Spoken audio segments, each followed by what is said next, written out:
Mama Lola's Hoodoo shop, Madame Lola's Conjure and Curiosities, sat right at the corner of a lively street, squeezed between a jazz club and a bakery famous for beignets that could make a grown man cry.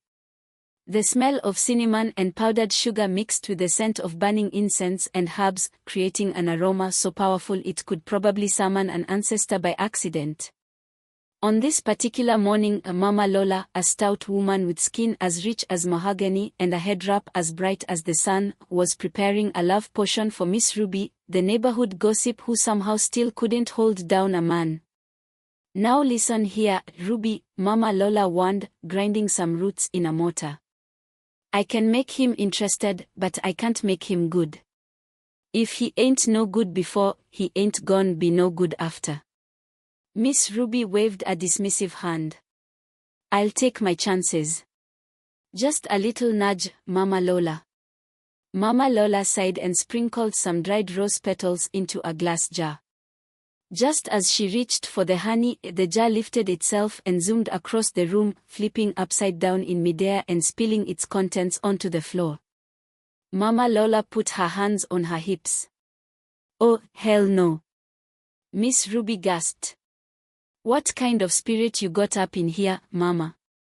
A high-pitched giggle echoed through the room, and suddenly, the broom in the corner started sweeping the floor on its own, except it wasn't sweeping up the mess, it was spreading it around in intricate patterns like a mischievous toddler with finger paint.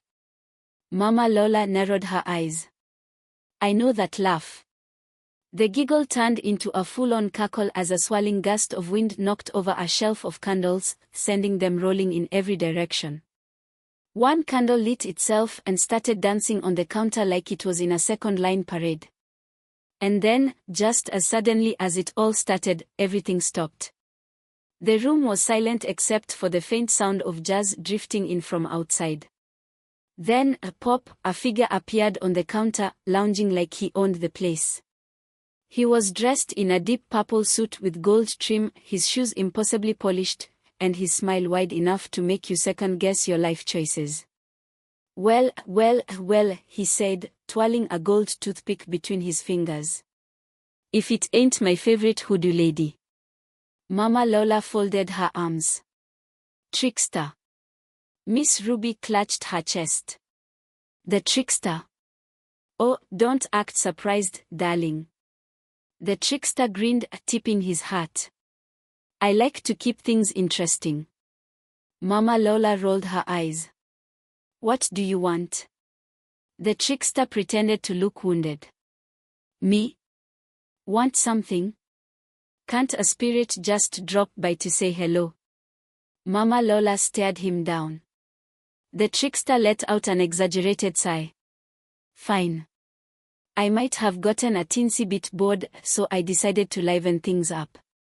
Mama Lola glanced at the spilled honey, the dancing candle, and the broom that was now floating aimlessly in the corner like it had lost all sense of purpose.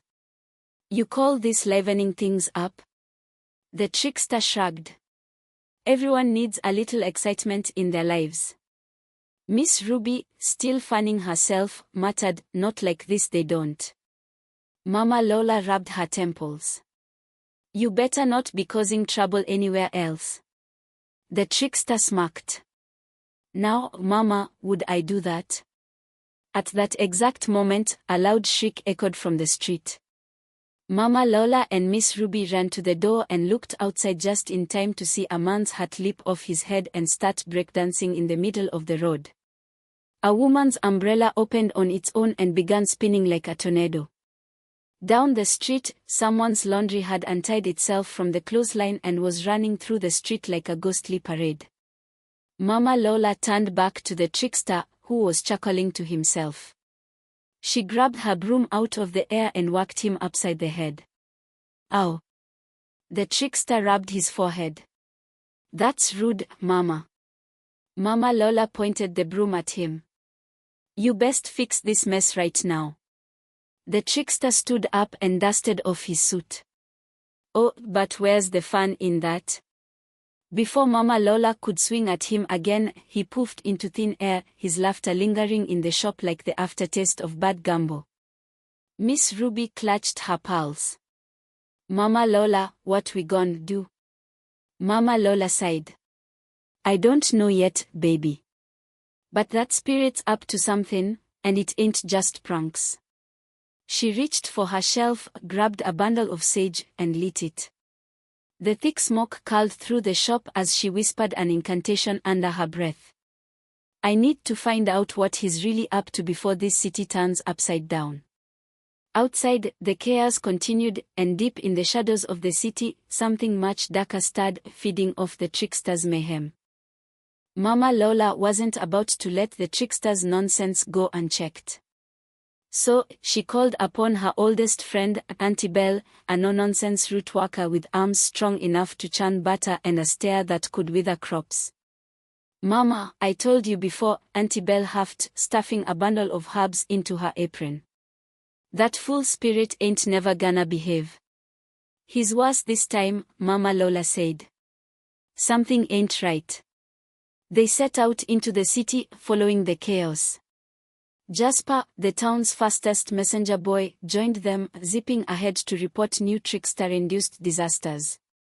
Down by the fish market, Jasper panted. All the fish started singing. Like a whole choir harmonies. Mama Lola sighed.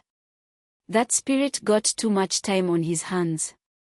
They reached the market and found a crowd gathered, watching catfish and tilapia belt out gospel hymns.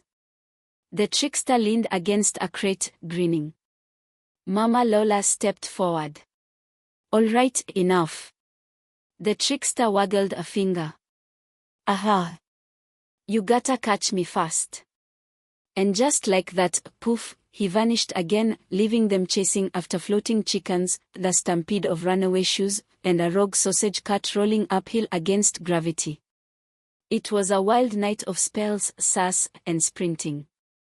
Mama Lola and Auntie Belle set magical traps, but the trickster dodged them all. Finally, breathless, Mama Lola leaned on her broom. Jasper, sugar, tell me something. Where do all his tricks seem to lead? Jasper thought for a moment. The old graveyard. Mama Lola's stomach twisted. The trickster's antics were a distraction, something worse was brewing. She straightened her head wrap. Time to pay a visit to the dead. Mama Lola was exhausted. Chasing the trickster all over the city was worse than trying to catch a greased-up goat at a festival. But the worst part? She knew this fool wasn't just playing around anymore. Something else lurked beneath his pranks, something darker. Now, standing at the entrance of the old graveyard, she adjusted her head wrap and sighed. Auntie Belle crossed her arms. Now tell me again why we chasing a spirit through a graveyard at night like we don't have good sense. Jasper, the ever-loyal errand boy, shivered. I don't like graveyards, Mama Lola. The dead be watching. Mama Lola gave him a pointed look. The dead always watching, baby. You just gotta make sure they don't get interested. Jasper whimpered. What happen if they do? Auntie Belle snorted. Hope you got fast feet. With a sigh, Mama Lola waved a hand. Come on. We wasting time. As they stepped through the iron gates, the wind picked up. The graveyard wasn't the scariest place in the city during the day. At night, however, the moon cast long shadows over the tombstones, and the old trees creaked like they were whispering secrets. Then, from the darkness, a voice rang out. Well, well, well. What took y'all so long? The trickster sat on top of a cracked gravestone, looking far too pleased with himself. He tossed a shiny gold coin in the air, caught it, and winked. Mama Lola put her hands on her hips. Boy, if you don't get down from there before you wake up something that don't wanna be woken. The trickster laughed and leaned back on his elbows. Oh, but Mama, that's the whole point. Auntie Belle narrowed her eyes. I knew this wasn't just fooling around. Spill it, spirit. What you up to? The trickster spun his gold coin. Me? I ain't up to nothing. But she is.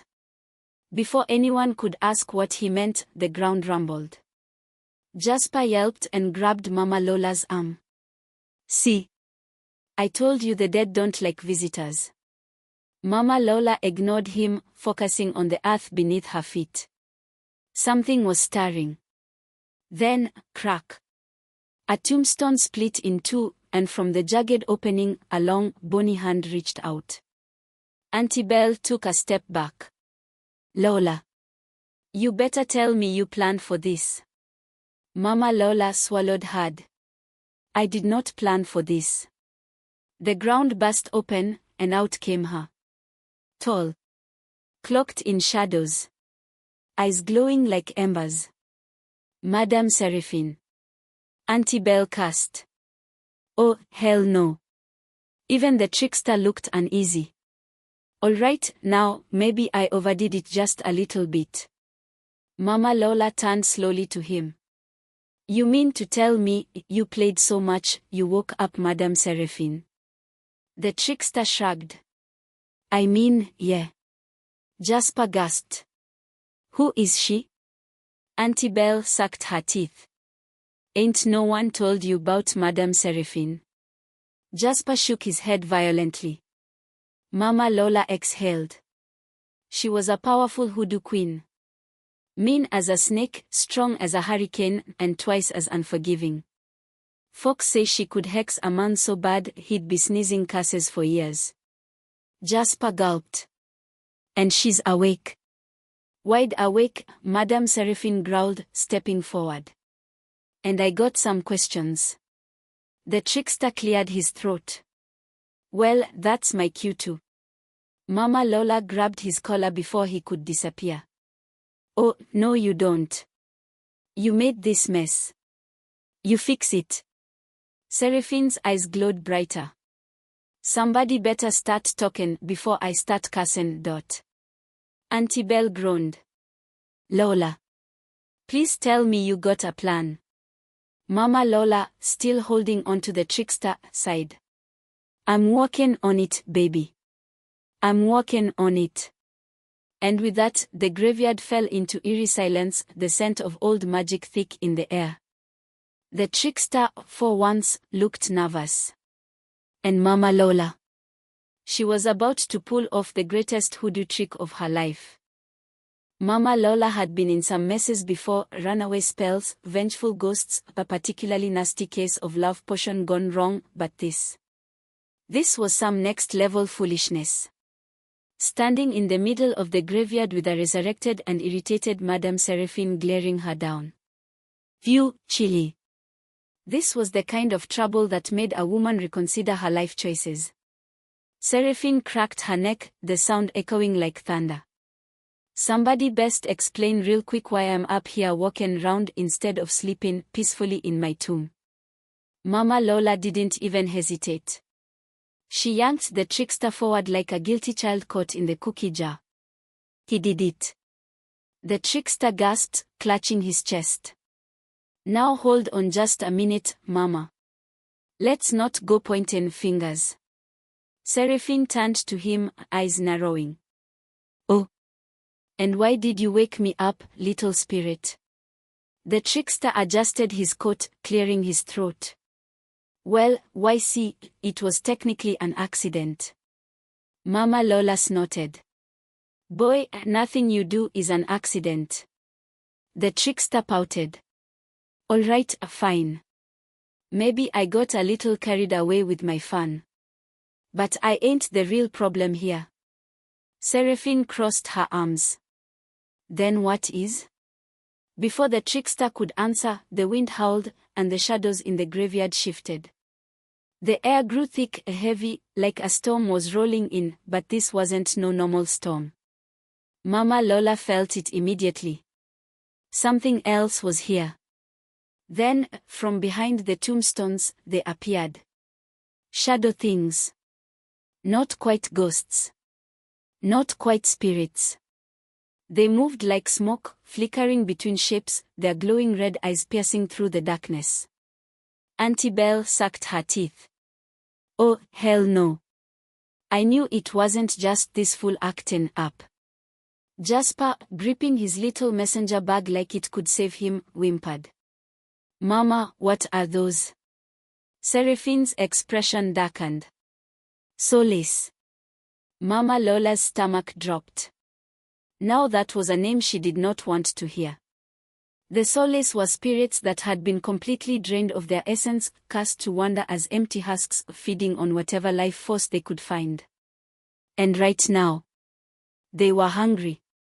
One of them lunged. Mama Lola didn't think, she moved. Snatching a pouch from her belt, she threw a handful of salt into the air. It crackled like fire, forming a barrier just in time. The Solace shrieked and backed away, their smoky bodies twisting. Seraphine smirked. Humph. At least somebody knows what they're doing. The Trickster.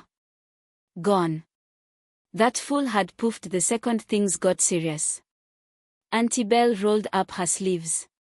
I swear, I'm gonna snatch that boy bald next time I see him.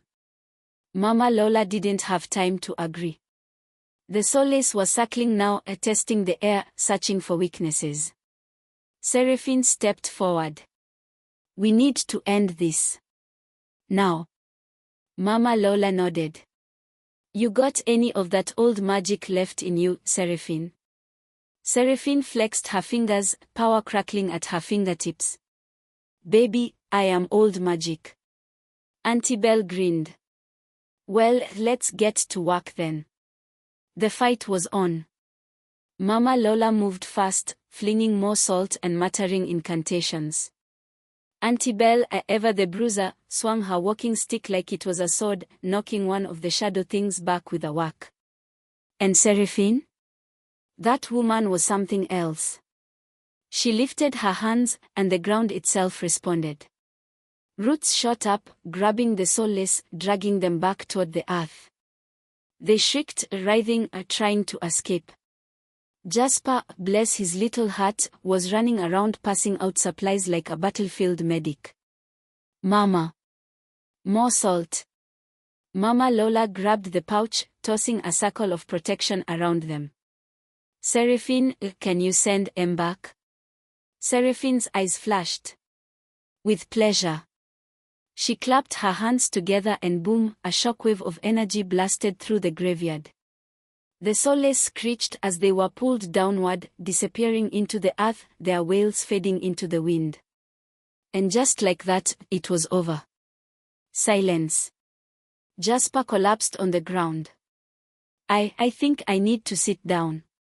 Auntie Belle wiped her brow. You. That was a workout. Mama Lola let out a deep breath, turning to Seraphine.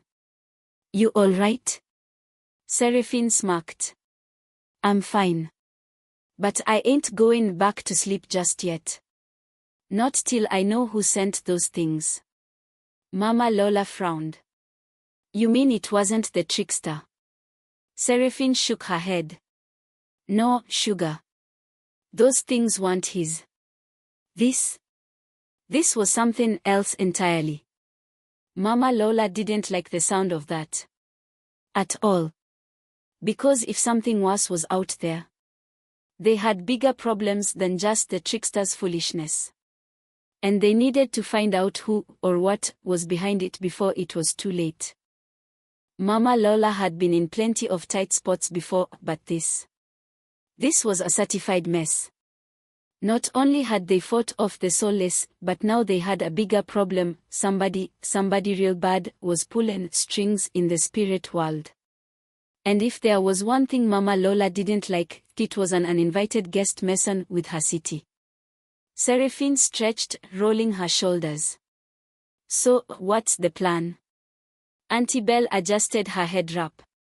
Please tell me you have a plan, Lola. Jasper, still looking like he was ready to pass out, mumbled, I vote we leave. Mama Lola sucked her teeth.